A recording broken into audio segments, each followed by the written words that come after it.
नमस्कार, आप देख रहे हैं आर लाइव। हम चर्चा करेंगे आज बिहार विधानसभा में 2023 का जो बजट पेश किया गया है, इसको लेकर के हमारे साथ प्रोफेसर डॉक्टर विनीत सिंह हैं, लोक जनशक्ति पार्टी रामविलास के बिहार के प्रदेश प्रवक्ता हैं। विनीत जी, सबसे पहले आपने देखा आज का जो बजट का आकार है, वित्त मंत्री विजय चौधरी ने जो पेश किया 2,61,885 करोड़, भारी भरकम बजट। लेकिन स्वप्न सिर्फ, बारात आपके दरवाजे पर लगी हुई है। एक कहावत है कि कोहड़ा रोपने के लिए अभी समय मांगा जा रहा है कि बारात आ गई है, लेकिन कोहड़ा रोपा गया है, पकेगा तब तो बनेगा। ना रोजगार की कोई बात है, ना अपने बच्चा में सुना होगा, ऐसा पढ़ा भी होगा कि बिहार को कोसी बिहार का हैं। याद होगा विनीत जी?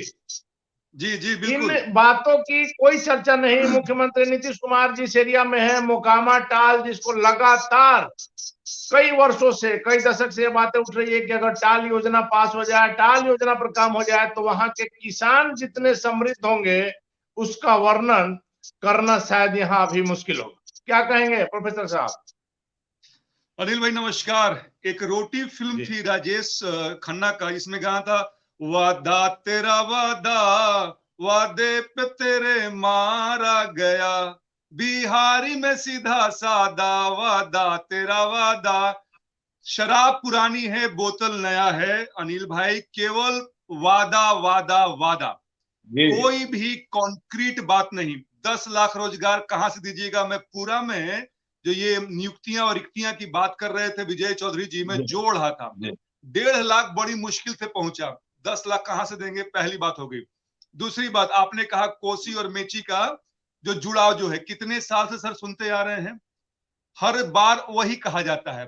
तीसरी बात, आपने देखा होगा स्वास्थ्य के बारे में क्या कहा इन्होंने, अस्पताल बन रहा है, 9 से 12 जिलों में बन रहा है, कब पूरा होगा? पिछले साल भी यही था, वो बनता ही रह गया। अब आते हैं महिलाओं पे, जिसका कि जीविका दीदी जो नीतीश कुमार जी की फ्लैगशिप जो स्कीम का एक अंग है, इन्होंने कहा कि भाई इतने लोग, इतना परिवार, 1,03,30,00,000 परिवार जुड़ चुके हैं। कभी आपने सुना है अनिल भाई की जीविका दीदियों को बैंक कितना लोन या सरकार कितना लोन देती है? मात्र 30,000 रुपये। 12 जीविका दीदी में 30,000 रुपये, हर किसी के पल्ले में कितना पड़ रहा है? 10,000 15,000। आज के महंगाई के जमाने में बताइए सर, 15,000 में आप क्या खरीद सकते हैं? आप उसके बारे में कोई चर्चा नहीं किया गया है। अब आते हैं सर ऊर्जा के बारे में। ऊर्जा के बारे में सर, जो हमारी पार्टी ने ऊर्जा महंगी दरों के बारे में बात की थी, उसके बारे में कुछ बात नहीं किया। सोलर एनर्जी जो कि इतना अक्षय ऊर्जा का भंडार है, उसके लिए मात्र 392 करोड़, जो कि ऊंट के मुंह में जीरा भी नहीं है। सोलर लाइट के लिए 392 करोड़। जी 392 करोड़। अब आते हैं सर विधि व्यवस्था पे। बिहार का अपराधी देख रहे कैसा तांडव मचा रहा है। पुलिस का जो कहते हैं ना, इंप्रूवमेंट के लिए, पुलिस को मॉडर्नाइज करने के लिए मात्र दिया गया है 155 करोड़ रुपया, जो कि बस केवल नाम के लिए दिया गया है। इससे पुलिस का कुछ नहीं होने वाला है 38 जिला में। तो मैं फिर से कहूंगा अनिल भाई, सेम राग है, रिपीट करते रहे, युवाओं को बस केवल कल्पना और सपना दिखाते रहे। इसके अलावा इस सरकार ने कुछ भी नहीं दिया इस बजट में। अगर मुझे नंबर देना होगा तो 10 में से मैं इसको 2 नंबर दूंगा। जी अनिल भाई, 2 नंबर दीजिएगा। विनीत जी, एक और चीज है, यदि आप बीमार हैं या आपके परिचित इष्ट मित्र को बीमार है, इंतजार कीजिए, जीवन रक्षक दवा लीजिए, क्योंकि अभी 9 जिलों में मेडिकल कॉलेज बन रहे हैं। मुख्यमंत्री नीतीश कुमार लगातार इतने वर्षों से मुख्यमंत्री हैं, स्वास्थ्य व्यवस्था की क्या स्थिति है, इनसे बात कीजिए तो बीजेपी को दोष देंगे, बीजेपी इनको दोष देगी। लेकिन चाहे बीजेपी के नेता हो या जदयू के नेता हो या आरजेडी के नेता हो, एक आंख का ऑपरेशन कराना हो तो दिल्ली जाएंगे। लेकिन आम जनता, जिसको हार्ट की बीमारी हो, दिल की बीमारी हो, दिमाग की बीमारी हो, कोई बीमारी हो, यहाँ हॉस्पिटल में क्या स्थिति रहती है, एक बेड के लिए आम आदमी तरस रहा है। विनीत साहब, आपने मेरे दिल की बात कह दी नील भाई। जो आदमी, भगवान ना करे किसी को अस्पताल का चक्कर लगाना पड़े, लेकिन 29,000 मरीजों पे मात्र एक डॉक्टर है, 8 साढ़े 8 हजार मरीजों पे एक बिस्तर है, एक बेड है और नीतीश कुमार जी अभी भी अस्पताल बनवा रहे हैं। और मालूम है सबसे हास्यास्पद बात अनिल भाई क्या है, ये कहते हैं कि देश में तीसरे नंबर के राज्य हम 10.98% से ग्रोथ हो रहा है। मैं आपको थोड़ा सा इसको आकलन करके बताता हूं। जिन राज्यों से ये मुकाबला कर रहे हैं ना, केरला और आंध्र प्रदेश, उनका जो बेस है ना सर, आधार है ना बजट का, बहुत बड़ा है। अब ऐसे सोचिए कि 100 रुपए पे आपने 10% बढ़ाया तो कितना हो गया, 110 रुपया। लेकिन किसी का 500 रुपया 500 है, उस पे अगर 10% बढ़ा तो 550 हुआ। तो जो ये इनका बेस, जिनका जो बेस है ना सर, बहुत सिकुड़ा हुआ है, तो उस पर कितना भी बढ़ा लीजिएगा सर ना, तो उन स्टेट्स के बराबर नहीं आ सकते हैं। अब यूपी का बजट देखिए, यूपी का पॉपुलेशन 19 करोड़ है, जो कि आपसे 1.5 गुना ज्यादा है, 13 करोड़, और उसका बजट जो है आपसे 3 गुना ज्यादा है, ऑलमोस्ट 6,90,000 7 लाख करोड़ के आसपास है। तो कहने का मतलब तात्पर्य यह है कि नीतीश कुमार जी की जो सरकार है ना, वही पुरानी बातों को नए चाशनी के साथ परोसने की कोशिश की। मुझे तो लगा कि भाई चुनावी साल है तो कुछ बढ़िया चीज कुछ निकल के आएगा, कुछ भी नहीं, खाली केवल बकवास। किसी भी चीज का कोई समय निर्धारण नहीं किया है विनीत साहब, और खास करके सिर्फ हम स्वास्थ्य की बात करते हैं, क्योंकि कोरोना काल के समय जो आम आदमी की जो फजीहत हुई थी, वो तस्वीर, वो सीन याद करके आज भी सहम जाता है आदमी। क्या वो तस्वीरें थी? कुछ नहीं किया गया स्वास्थ्य के लिए। वही तो हम कह रहे हैं सर कि ये जो बातें हो रही हैं कि प्रखंड में अस्पताल खुल रहा है, 9 अस्पताल खुल रहे हैं, अरे भाई 2 साल से कोविड के समय से जो आपने एफिडेविट भरा था हाईकोर्ट में कि 75% डॉक्टर की रिक्तियां अभी खाली हैं, उसका क्या हुआ? उस पर आपने कुछ क्यों नहीं बात किया? नर्सिंग स्टाफ जो रोज पीटे जा रहे हैं सड़क पे, ये क्यों कहते हैं कि हमने भेजा है अनुशंसा कि इतनी जो पद हैं वो रिक्त है उनके लिए कीजिए, वो कब भरेगा? प्रोफेसर साहब आपको रोक रहे हैं। और बिहार के जिलों की बात छोड़िए, मैं राजधानी पटना की बात कर रहा हूं। एक पीएमसीएच जिसके लिए बहुत अच्छा पैसा दिया गया है, 5540 करोड़ दिया गया है, लेकिन स्थिति क्या है कि पीएमसीएच हो या आईजीआईएमएस हो, व्यवस्था सरकार की सब सही है, लेकिन जिसके पास पैर भी नहीं है, आपको यदि हल्का सिर दर्द है या पेट की किसी तरह की दिक्कत है, पैर में कोई दिक्कत है, नंबर लगा करके आप सेम डे दिखा करके डॉक्टर से सारा जांच करा के दिखा दीजिए, हम आपकी बात मान जाएंगे जो कहिएगा। अगर परिचय, बिना परिचय के मुख्यमंत्री नीतीश कुमार, तेजस्वी यादव एक दिन जाकर के पर्ची कटा करके, जिस तरह से आम आदमी लाइन में लग के पर्ची कटाते हैं और डॉक्टर को दिखाते हैं, जांच के लिए अलग जाते हैं, एक दिन अगर ये लोग करके दिखा दे तो माना जाए। बिल्कुल अनिल भाई, ये बिल्कुल सर्वविदित है कि बिहार में करप्शन इतना चरम पे है कि बिना पैरवी के कुछ नहीं हो सकता है। ये पीएमसी जो कह रहे थे कि वर्ल्ड क्लास हॉस्पिटल बनाएंगे, 2 साल से सुनते आ रहे हैं सर, आज भी सीट बढ़ी नहीं है, आज भी डॉक्टर की जो संख्या है वही हाल है। तो भाई आखिर जो आम जनता है, ये क्या बजट केवल खास लोगों के लिए है कि आवाम के लिए भी है? आवाम कहाँ जाएगा? आपके पास अस्पताल नहीं, मैंने आपको आंकड़े बता दिए, डेटा बता दिया।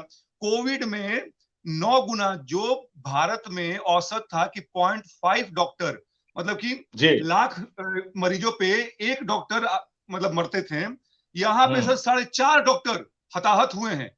तो ये तो स्थिति है।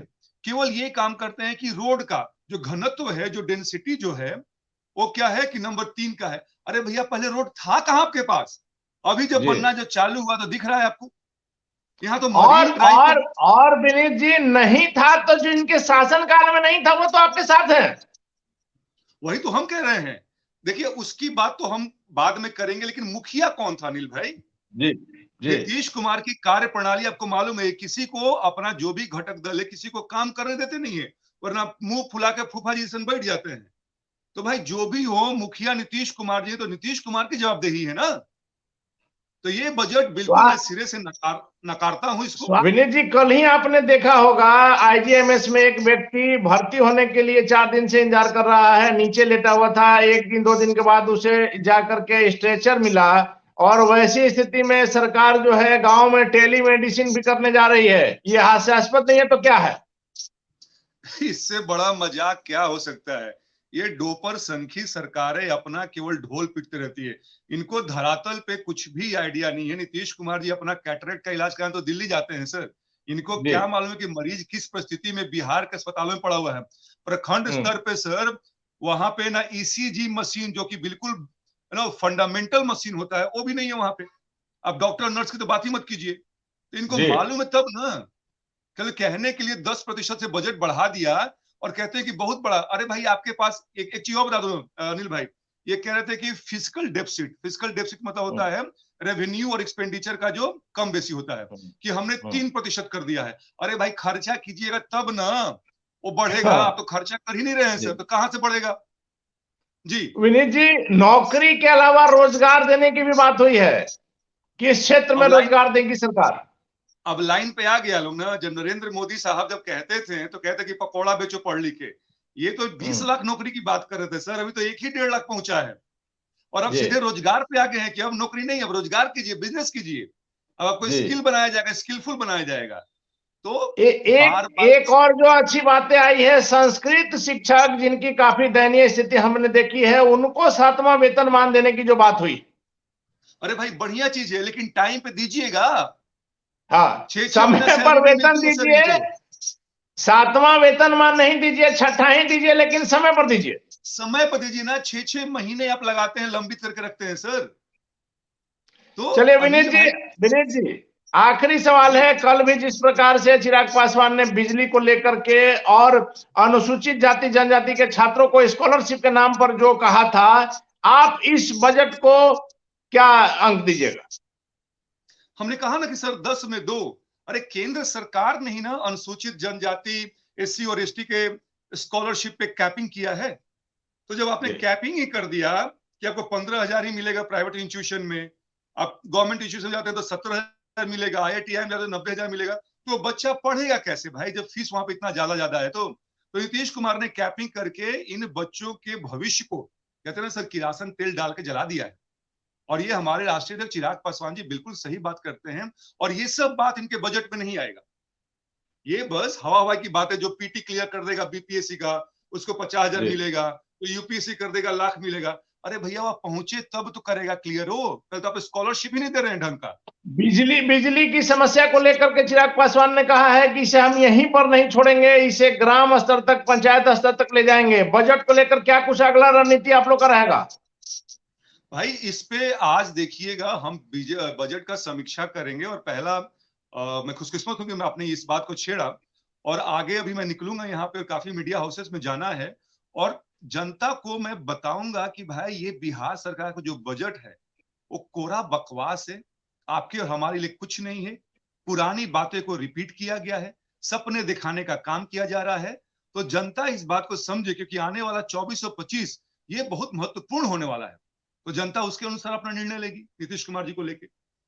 चलिए, धन्यवाद आपका। थे हमारे साथ लोक जनशक्ति पार्टी रामविलास के बिहार के प्रदेश प्रवक्ता प्रोफेसर डॉक्टर विनीत सिंह, जिनका साफ तौर पर कहना है कि यह बजट बकवास है और इन्हें लगा था कि शायद चुनावी मौसम के कारण अच्छा बजट होगा, लेकिन इन्होंने 10 में 2 अंक दिया है। हम इस बजट को लेकर के और विशेषज्ञों से बात करने का प्रयास करेंगे।